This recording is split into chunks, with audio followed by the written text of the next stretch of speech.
Queridos hermanos, la paz esté con ustedes y te invito a que sigamos en este camino de discipulado, conocer al Señor, aquel que te llamó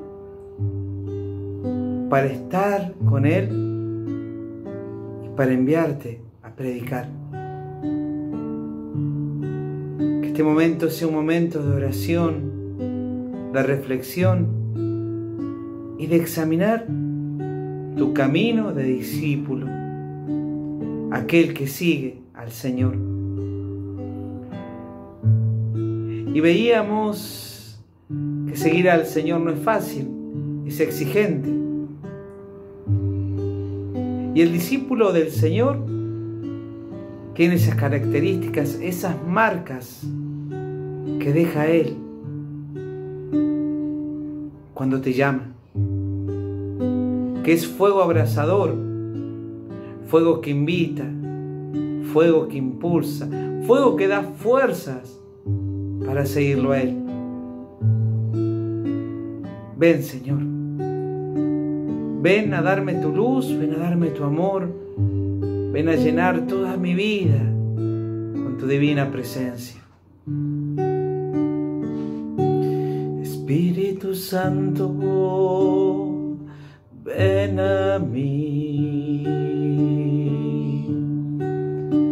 Espíritu Santo, ven a mí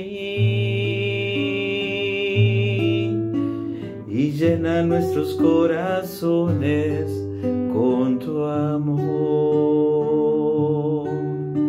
Y llena nuestros corazones con tu amor. Decir al Señor: Espíritu Santo, ven a mí. Espíritu Santo, ven a mí y llena nuestros corazones con tu amor. Y llena nuestros corazones con tu amor.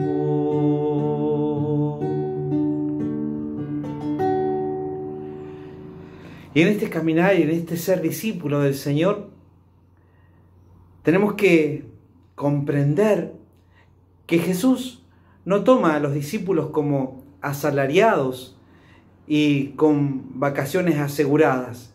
Gratis recibieron, den gratis, nos dice el Señor. La gratuidad tiene que ser también una marca del discípulo. Simplemente llama y mueve el corazón, mueve todo lo que somos, todo lo que tenemos.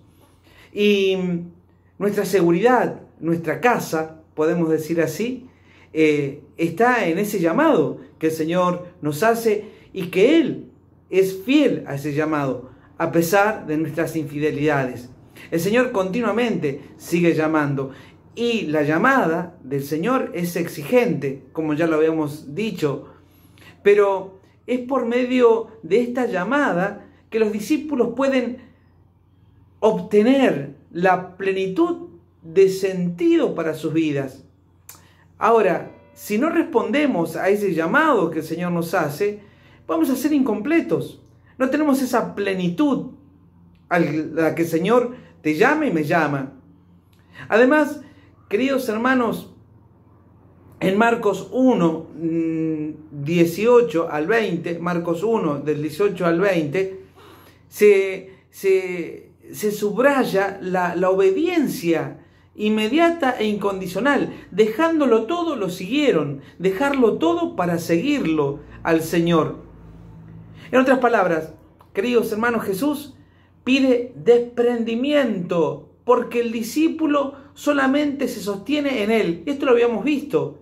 No ser imbéciles, o sea, la palabra imbécil, imbaculum, sin un soporte, sin el bastón. Jesús Él es la piedra angular. En Él nosotros tenemos que sostenernos, solamente en Él. Y darle a Jesús todo lo que somos, todo lo que tenemos, no nos quita la libertad. al contrario, esa libertad se fortalece en él. Ahora, veamos que Jesús cuando llama en pareja, podemos decir así, ¿no? Llama a los hermanos, a dos parejas de hermanos para iniciar su ministerio. Ahora, esto tiene, por así decirlo, una doble función. Primero, porque la misión se ejerce en comunidad y para la comunidad. Así como decimos que los carismas sirven para la edificación de la comunidad, también el ser discípulo, querido hermano, querida hermana, siempre es en comunidad.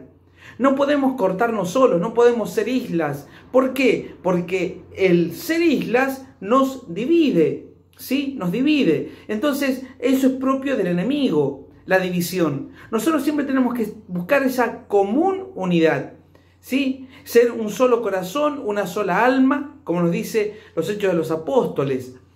Y también, queridos hermanos, la misión se ejerce en comunidad, ¿sí? Cuando dos o más estén reunidos en mi nombre, dice Jesús, yo estoy en medio de ellos. Entonces la misión, ¿sí?, siempre se va a realizar con Jesús en medio. Segundo, más adelante, ¿sí?, los discípulos se van a convertir en testigos de la resurrección. Y para que el testimonio tenga validez, ¿sí?, sobre todo en la cultura del Antiguo Testamento, tenía que y para ser creíble, tenía que al menos que hubiese dos testigos, dos personas que narren lo mismo.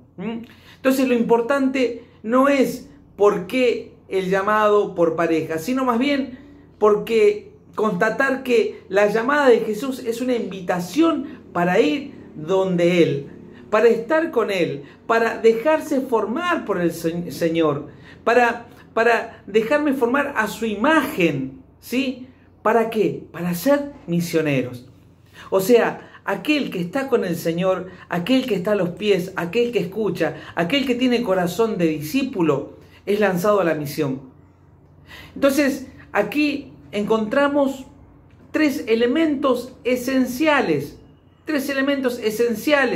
que caracterizan a un discípulo: vocación, formación y misión. Recuerden esto, los llamó para que estén con Él, ¿sí?, y para enviarlos a evangelizar. Los llamó, vocare, eso significa vocación. Los llamó para estar con Él, para formarlos. ¿Y para qué? Para enviarlos a misionar. Entonces, en otras palabras, se es discípulo, querido hermano, querida hermana, cuando se recibe la llamada, cuando se dispone el corazón, cuando se abre el corazón para ser formado. Y Jesús hoy te habla, ¿sí?, a través del magisterio de la iglesia, a través de la Sagrada Escritura, a través de tu sacerdote, a través de tu coordinador, de tu coordinadora, a través del discernimiento que pone en el corazón, ¿sí?, que pone el mismo Señor en el corazón de aquellos que tienen la función de pastorear y de ser también la imagen de Jesús. Y tercero, cuando se sale de sí mismo para acudir con prontitud a comunicar esa experiencia de vida con Jesús. Queridos hermanos, nosotros no comunicamos nuestras palabras o no comunicamos palabras humanas, sino que comunicamos la experiencia, ¿sí? La experiencia. Como decía el Papa Benedicto, nosotros no hacemos proselitismo, nosotros es por contagio como evangelizamos, ¿sí? Entonces, ¿por qué? Porque transmitimos esa experiencia y se nos nota que Jesús ha tomado nuestra vida, que Jesús ha hecho nueva nuestra vida. Entonces, de esta manera, el discípulo se convierte en un verdadero pescador de hombres. Estamos llamados a eso, a ser pescadores de hombres. Entonces, Jesús llama para prepararlos a los discípulos, prepararnos, si yo quiero ser ese discípulo del Señor, ¿sí?, para el oficio de pescador de hombres. Entonces, ¿qué quiere decir esto? Que evangeliza de verdad quien vive en contacto fecundo y frecuente con la buena noticia. Aquel que medita de día y de noche la palabra del Señor.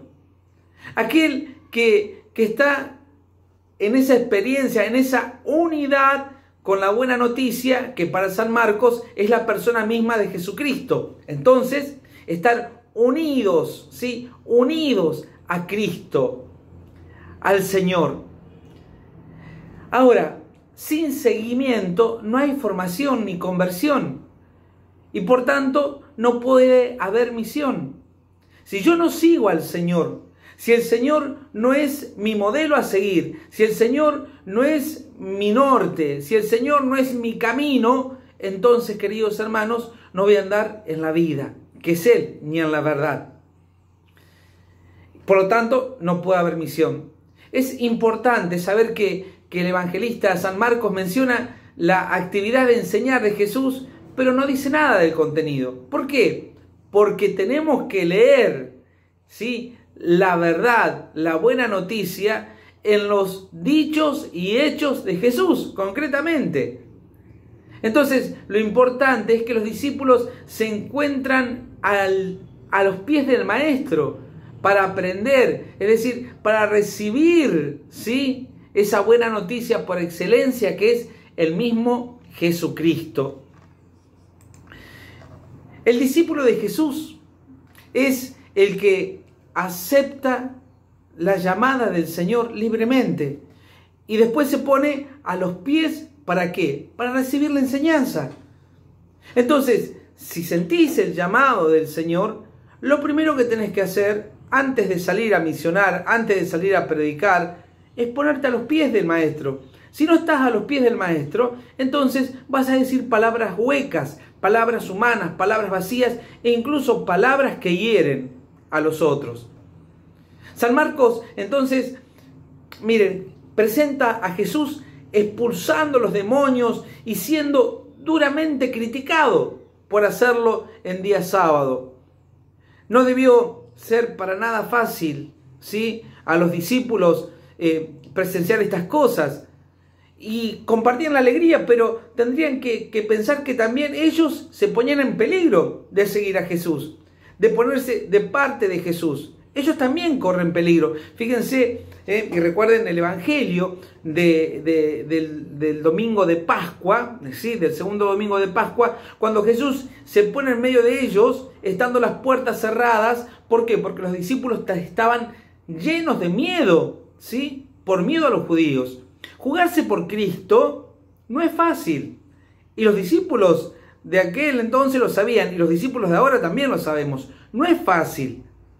En este sentido, el discípulo tendrá que ser una persona decidida al cambio. Tenemos que estar decididos a cambiar en muchos aspectos, a dejar cosas que no son del Señor, a dejar cosas que son del mundo y ser claros, o con Cristo o en contra de Cristo, o junto con el Señor o desparramo. Tengo que realmente meterme, ¿sí?, en el eje que es Jesucristo, cambiar de vida, tener una verdadera metanoia, una verdadera conversión, un verdadero cambio de mentalidad, ¿sí? Pero esto lo tengo que hacer con una amplia confianza en Dios, sabiendo que Dios no me va a defraudar, sabiendo que si dejo todo por Él, ¿sí?, tendré el 100 por 1 y la vida eterna. Es la promesa del Señor. Confiar en Él, que desarrolla el plan de salvación por medio de instrumentos débiles, ¿sí?, y frágiles que somos nosotros. Qué cosa hermosa poder decir: aquí estoy, Señor, envíame. En la narración, ¿sí?, del Evangelio se nota en momentos una comunión entre Jesús y el grupo de discípulos, pero también muchas veces se rompe cuando el Señor los deja solos para orar, ¿no? ¿Cuántas veces Jesús cuando vuelve, ¿sí?, encuentra, si quieren, revuelto todo ese grupo? Y Pedro lo busca para hacerlo volver, pero Jesús no lo obedece. Cuando dice, todos te andan buscando, le dice Pedro.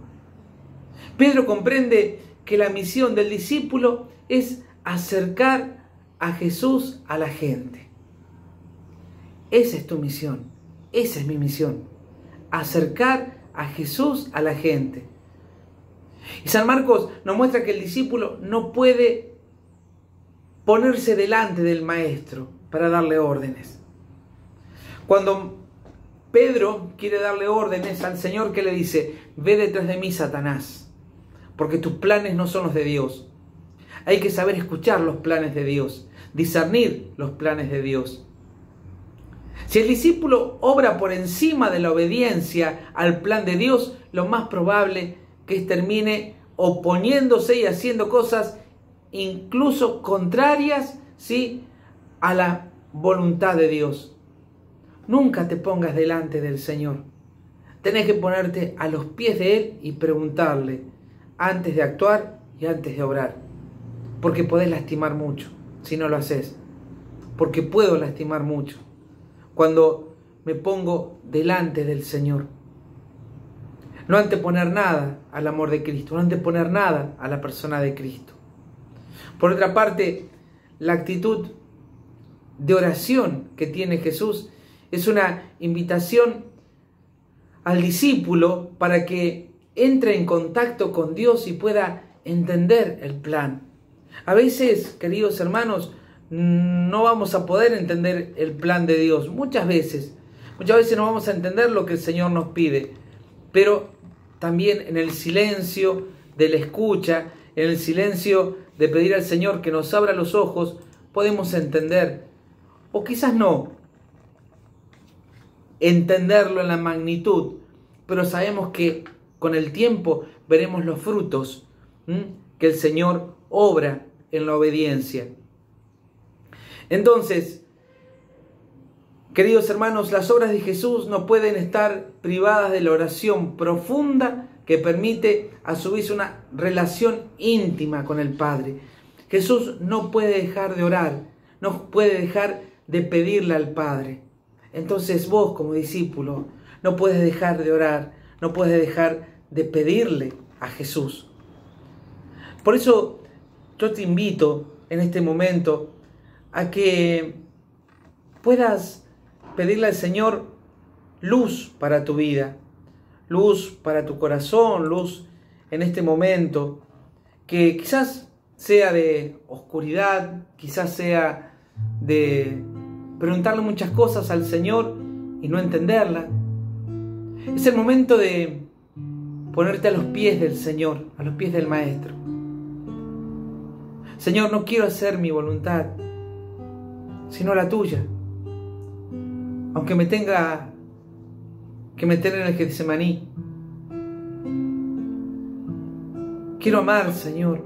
No quiero sentir odio, no quiero sentir rencor. Quiero aprender a orar para escuchar tu voluntad. Señor, ayúdame a estar a tus pies. Ayúdame, Señor, a ponerme delante tuyo. Enséñame, Señor, a amar. Enséñame, Señor. Enséñame. Solo en ti, Señor. Solo en ti podré aprender. Solo en ti, Señor, hallaré la luz para mis tinieblas. Ven, Señor. Yo soy la luz del mundo. Nieblas junto a mí tendrán la luz de la vida por la palabra que les di. Yo soy el camino firme, yo soy la vida y la verdad. Por mí llegarán al Padre y al Santo Espíritu tendrán. Qué linda esta canción. Qué bello. Yo soy la luz del mundo, dice el Señor.